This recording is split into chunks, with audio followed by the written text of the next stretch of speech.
ஷங்கர் படங்கள் என்றாலே முடிய ரொம்ப நாட்கள் பிடிக்கும்.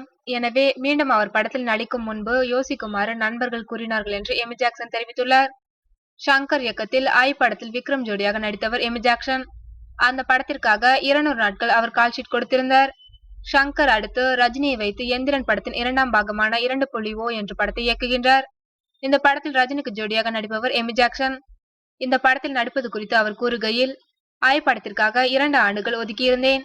என்னை போன்ற நடிகைகள் 2 ஆண்டுகள் ஒரே படத்தில் முடங்குவது பெரிய சூதாட்டம் மாதிரிதான்.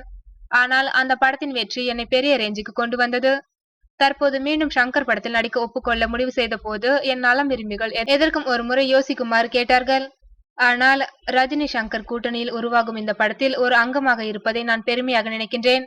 இதற்காக கடவுளுக்கு நன்றி தெரிவித்துக் கொள்கிறேன் என்று எமி கூறியுள்ளார். எமி ஜாக்சன் தற்போது தமிழில் விஜயுடன் தெறி மற்றும் உதயநிதியுடன் கெத்து படங்களில் நடித்து வருகிறார் என்பது குறிப்பிடத்தக்கது.